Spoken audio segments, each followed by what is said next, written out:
The impossible mission. The rain pelted against the reinforced glass of the United Earth Command Headquarters as Captain Maya Chen stared at the holographic projection of Earth. Once blue and vibrant, the planet now displayed alarming patches of brown and gray, with swirling yellow storm systems covering nearly half the surface.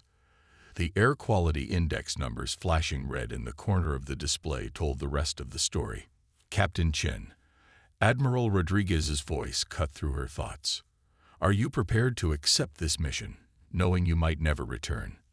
Maya turned to face the collection of Earth's most powerful leaders gathered around the conference table. Each face showed the same combination of desperation and fading hope. With all due respect, Admiral, she replied, straightening her shoulders. What choice do we have? The mission was simple on paper, but deemed impossible by most of the scientific community. Take the experimental ship Prometheus beyond the reaches of known space, using the untested fold drive, find a habitable planet, and secure humanity's future. Earth had perhaps 2 decades left before environmental collapse became irreversible. Your crew has been selected, said Dr. Eliza Wong, the brilliant physicist who had pioneered the fold drive theory. Each member represents the best humanity has to offer, though most have been overlooked by traditional institutions. Maya scanned the personnel files projected before her. Lieutenant Arjun Patel, Navigation Officer, mathematical prodigy with an uncanny spatial awareness, discharged from Space Force for challenging mission parameters that would have endangered civilians. Dr. Sarah O'Cake, exobiologist, pioneer in theoretical alien biology, academic career destroyed after proposing controversial theories about extraterrestrial intelligence. Engineer Dante Russo, mechanical genius who built functional spacecraft from scrapyard parts, never formally educated, turned away from every major engineering program. AI specialist Chen Wei, creator of the ship's semi-sentient AI system, ARIA, left corporate development after refusing to program military applications. Security Chief Zahra Hassan, former Special Forces, expertise in adaptation to hostile environments. Relieved of command for refusing to abandon civilians during the Jakarta flooding crisis. They call us the impossible crew, Maya said with a hint of pride. Fitting for an impossible mission. 3 weeks later, Maya stood on the bridge of the Prometheus, the most advanced ship ever built by human hands. Shaped like an elongated arrowhead with smooth, almost organic curves, it housed the revolutionary fold drive at its heart. All systems online, Captain Wei reported from his station, where he worked in tandem with ARIA. ARIA predicts 97.8% functionality across all systems. That's as good as we'll get, Maya replied. Begin launch sequence. The massive underground hangar doors parted above them, revealing a square of polluted sky. No fanfare, no crowds, just a desperate hope resting on their shoulders. As the Prometheus rose silently into the atmosphere, Maya addressed her crew. I won't lie to you. The odds are against us. The fold drive has only been tested on unmanned probes, and none returned. But those tests showed energy signatures consistent with successful spacefolding before communication was lost. You mean they might have gone somewhere, not just disintegrated, Arjun offered, his hands moving confidently over the navigation controls. Exactly, Dr. Wong confirmed from the science station. My theory suggests the probes successfully created folds in spacetime, but lacked the intelligence to navigate back. That's where we come in, Maya said. We have the best human and artificial intelligence working together. If anyone can make this work, it's us. The ship cleared Earth's atmosphere, the blue-brown planet falling away below them. Final systems check, Maya ordered. Arjun, plot our first fold to the Kepler 442 system. ARIA, begin fold drive warm-up sequence. Captain Wei interrupted. ARIA is detecting unusual quantum fluctuations in the drive chamber. Nothing dangerous, but unexpected. Dr. Wong studied the readings. This is actually promising. The quantum field is stabilizing faster than predicted. It's almost as if. As if what? Maya prompted. As if the drive is learning. Wong finished, unable to hide her excitement. The quantum processors might be adapting to space-time itself. Is it safe to proceed? Maya asked. As safe as an experimental faster-than-light drive can be, Wong replied with a tight smile. Maya took a deep breath. All crew, secure for fold initiation. Arjun, start the countdown. Fold initiation in 10, 9, 8. Arjun's steady voice filled the bridge. Maya gripped her chair as the countdown continued. This was the moment humanity had been working toward for decades, the technological leap that might save their species. 3, 2, 1. Fold. Reality seemed to compress around them. Maya felt a strange sensation, as if her body was being gently stretched in all directions simultaneously. The view screen showed stars elongating into streaks of light, then blurring completely as space itself twisted around the ship. Then, silence. Perfect stillness. Status report. Maya managed, her voice sounding oddly distant to her own ears. Fold complete. Aria's calm voice announced. All crew vital signs stable. Minor power fluctuations in secondary systems. Stabilizing now. The view screen cleared, revealing an unfamiliar star field. At the center was a yellow-orange star with several orbiting bodies. Arjun, location. After a moment of stunned silence, he replied, if these readings are correct, we're in the Kepler 442 system, over 1,200 light-years from Earth. The journey should have taken thousands of years at conventional speeds.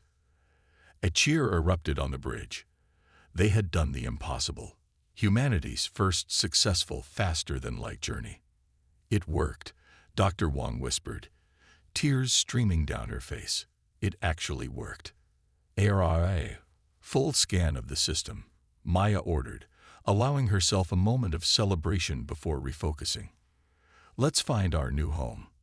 The scans revealed Kepler 442 bits, a rocky world slightly larger than Earth, orbiting in the habitable zone. Initial readings showed a nitrogen-oxygen atmosphere, liquid water, and signs of plant-like life. It's perfect, Sarah breathed, studying the biological readings. Almost too perfect. As they moved into orbit around Kepler 442 bits, excitement gave way to puzzlement. The planet showed clear signs of artificial structures, geometrically perfect formations visible even from space. Those are buildings, Zara stated flatly. This planet is inhabited. Impossible, Maya replied. Our long-range scans never detected any signs of technology or radio signals. Captain, Wei called out, his voice tense. ARIA is detecting an energy signature approaching us at incredible speed. Before Maya could respond, the ship shuddered violently. All systems flickered, and for a moment, gravity failed. When everything stabilized, a massive vessel had appeared alongside them, at least 20 times the size of Prometheus, with a strange crystalline structure that seemed to shift and flow like liquid. We're being scanned, Wei reported. Every frequency, every system. Open a channel, Maya ordered. Broadcast in all languages and frequencies. Before they could transmit, a voice filled the bridge, not coming through speakers, but seemingly materializing directly in their minds. Humans of Earth, the voice said, somehow conveying both curiosity and dismissal simultaneously. You have entered ascendant territory with primitive technology. Your presence here is unexpected. On the view screen, a figure appeared. It was vaguely humanoid, but with translucent skin that revealed pulsing light patterns beneath. Its eyes were entirely black, reflecting the stars themselves. I am Sentinel Xorax of the Galactic Ascendancy, the being continued. Your species was not predicted to develop fold capability for at least another 3 centuries. This anomaly requires investigation. Maya stepped forward. I am Captain Maya Chen of the Earth ship Prometheus. We come in peace, seeking a new home as our planet is dying. The alien's expression remained unreadable. Yes, we are aware of Earth's deterioration. It is one of many worlds we monitor. However, your unexpected arrival presents a problem. A problem? Maya questioned. Your full technology is crude, yet somehow functional, Zorax explained. This defies our understanding of technological progression. You should not be here. With respect, Maya replied, we are here, and we need help. The alien seemed to consider this. You will be escorted to the central nexus for evaluation. The Ascendancy Council will determine your fate and that of your species. As the transmission ended, the Prometheus was enveloped in a shimmering field of energy. We're being towed, Arjun reported. I've lost all navigational control. Maya addressed her stunned crew. Stay calm. This is first contact, not how we imagined it, but it's happening. We've already accomplished the impossible by getting here. Now we face a new challenge. What they had hoped would be a simple mission of discovery had become far more complicated. Humanity hadn't just reached the stars. They had unexpectedly entered a galactic community that hadn't been ready to receive them. And from the Sentinel's tone, Maya suspected their welcome might not be a warm one. Proving them wrong. The central nexus of the Galactic Ascendancy was a massive structure that defied human architectural understanding. Suspended between three small moons in a binary star system, it appeared to be constructed of the same flowing crystalline material as the Ascendant ships. Parts of it were transparent, revealing internal structures that rearranged themselves continually, while other sections glowed with pulsing energy patterns. Maya and her senior crew stood before the Ascendancy Council, 7 beings similar to Exorax, but with variations in the light patterns flowing beneath their translucent skin. They sat in a semicircle on elevated platforms, looking down at the humans with expressions that ranged from curiosity to what Maya interpreted as contempt. We have analyzed your vessel, announced the central figure, who had introduced itself as High Sentinel Ilarax. Your full-drive technology functions through principles our scientists discarded millennia ago as inefficient and dangerous. Yet it brought us 1,200 light-years in an instant, Maya replied evenly. A fortunate accident, said another council member dismissively. Our calculations show a 97.3% probability that your next attempt would result in complete molecular dissolution. Dr. Wong stepped forward. With respect, your calculations are based on your understanding of physics, not ours. We've approached the problem differently. The council exchanged glances, and Maya sensed a form of silent communication passing between them. What interests us, Elarax continued, is not your crude technology, but how your species achieved it thousands of years ahead of our developmental models. All evidence indicates humans should still be struggling with basic interplanetary travel. We adapt quickly when survival is at stake, Maya replied. Earth is dying faster than predicted. Necessity drove innovation. Desperation, not innovation, corrected another council member. You took reckless shortcuts, endangering not only yourselves but potentially the fabric of space-time around your region. Maya felt her patience wearing thin. We came seeking help, not just for ourselves, but for our planet and our species. Are you offering assistance or just criticism? Elarak's expression shifted slightly. You misunderstand our position, Captain Chen. The Ascendancy maintains galactic balance through careful management of developing species. Premature introduction of advanced technology has led to catastrophic outcomes in the past. So you're saying you won't help us? Maya pressed. We are saying, Elarax replied, that by your own actions, you have forced our intervention sooner than planned. We had intended to contact Earth in approximately 300 years, once your civilization had matured sufficiently. In 300 years, there might not be a human civilization left to contact. Zara interjected sharply. Elarax nodded. We were aware of Earth's environmental crisis. Our models suggested a 68% probability that humans would survive through adaptation and migration to off-world colonies within your solar system, eventually developing appropriate technology at the correct developmental stage. And the other 32%? Maya asked, already knowing the answer. Extinction, LRX stated simply, a not uncommon outcome in species development. The cold calculation in the alien's voice sent chills through Maya. These beings had been watching Earth, aware of their struggles, and had decided that humanity's potential extinction was an acceptable outcome in their grand scheme. So what happens now? Maya asked. The Council will deliberate, LRX replied. In the meantime, you will remain here as our guests. Your ship is being studied. If we determine your full technology poses no significant threat to space-time stability, we may consider limited technological exchange to address Earth's environmental crisis. As they were escorted to their quarters, comfortable but clearly monitored, Maya gathered her crew. They're not going to help us, she stated bluntly once they were alone. At least not in any meaningful way.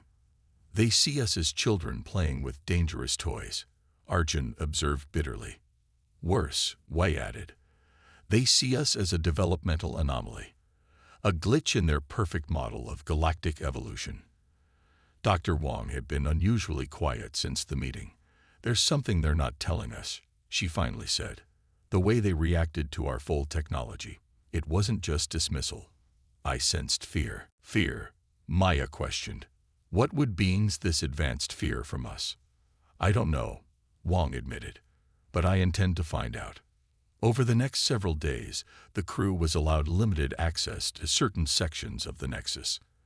Dr. Wong and Wei spent hours in the Ascendancy's knowledge repositories, ostensibly learning about alien biology and technology, but secretly searching for information about the full technology.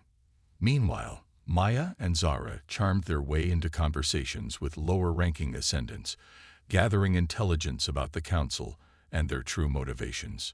On the fifth day, they reconvened in their quarters. I found something, Wong announced excitedly. The Ascendants abandoned research into full technology because it was unpredictable, not because it was inefficient. Unpredictable how? Maya asked. Their approach to space travel focuses on absolute precision and control, Wong explained. Their technology creates carefully calculated tunnels through subspace that can only connect specific points. Efficient but inflexible. While our full technology, Maya began, could potentially go anywhere, Wong finished. That's what scares them. Our approach is adaptable, intuitive. It relies partly on the operator's intent and the AI's ability to interpret quantum patterns. It's less precise but far more flexible. They're control freaks, Zara concluded with a smirk, and we just showed up with technology that breaks their rules. There's more, Wei added. ARIA has been communicating with their systems. Seeing the other's alarmed expressions, he quickly added, nothing they could detect. But she discovered that the Ascendancy maintains strict technological hierarchies among species. They deliberately suppress innovations that might threaten their dominance. So Earth's environmental crisis, Maya began, could have been solved with their technology centuries ago, Wei confirmed grimly. They watched and waited, following their developmental models. Maya felt cold anger rising within her. We need to get back to our ship and return to Earth, with or without their help. I might have a solution, Dr. O'Keefe spoke up. While studying their biological database, I discovered something about Ascendant physiology. Their telepathic abilities rely on specific quantum frequencies, the same frequencies our fold drive manipulates. You're saying we could disrupt their abilities? Maya asked. Temporarily, O'Keefe confirmed. Long enough to reach our ship and escape. And then what? Arjun questioned. We go back to Earth empty-handed, with advanced aliens who might decide to eliminate us for our insolence. Maya considered this.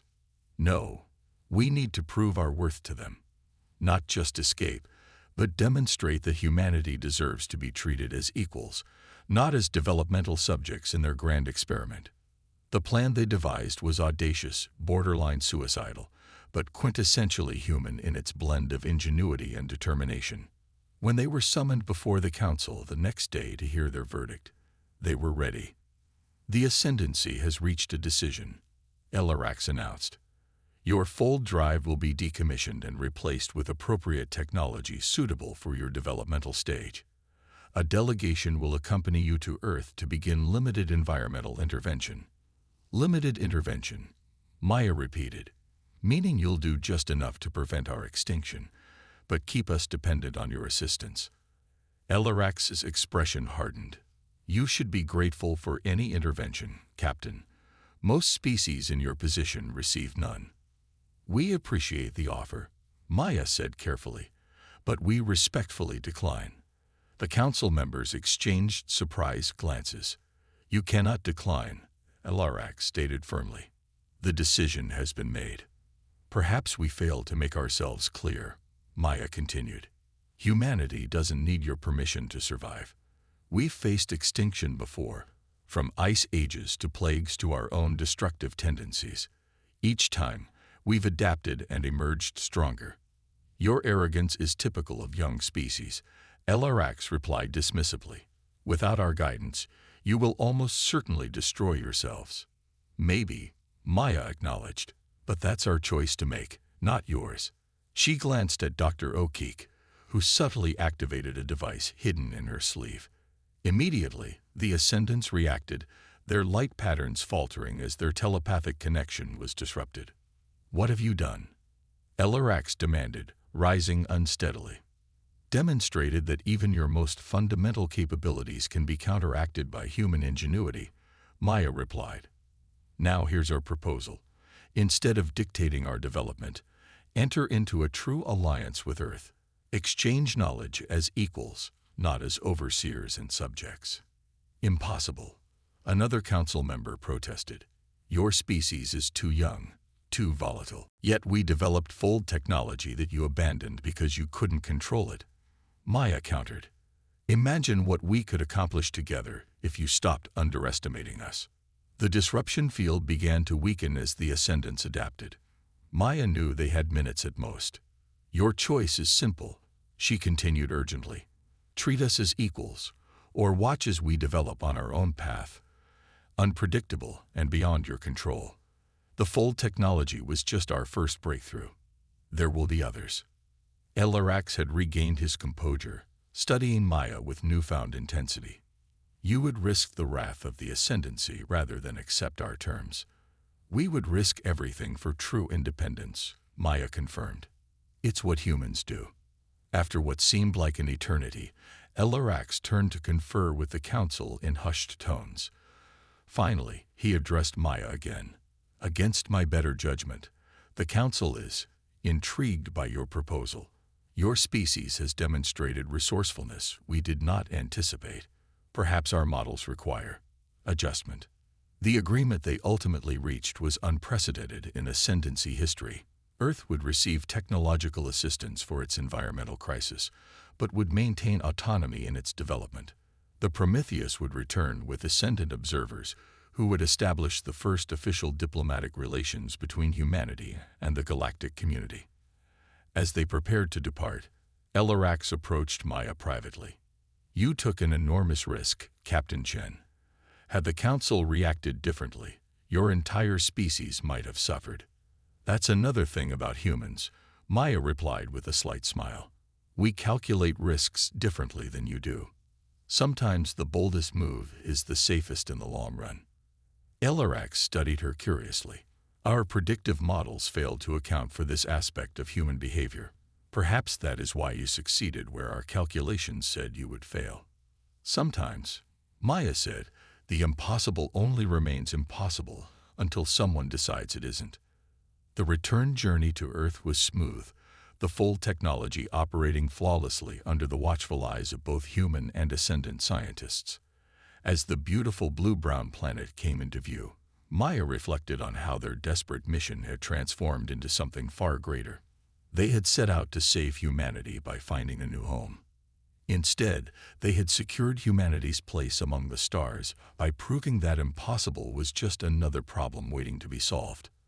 When they landed, they were greeted not by the secretive delegation that had sent them off, but by cheering crowds who had watched their return on global broadcasts. The ascendant representatives emerged cautiously, clearly uncomfortable with the emotional display but adapting, just as humans had always adapted to new circumstances. Later, during the formal reception, Admiral Rodriguez pulled Maya aside. "When we sent you out there, we thought we were witnessing humanity's last desperate act," he confessed. "Instead, it was our first step into a much larger universe." Maya watched as her crew mingled with Earth's leaders and their new alien allies. "They said it was impossible," she replied with a smile. "We proved them wrong." "The best of human tradition," Rodriguez agreed, raising his glass in toast. "Here's to making history by doing the impossible."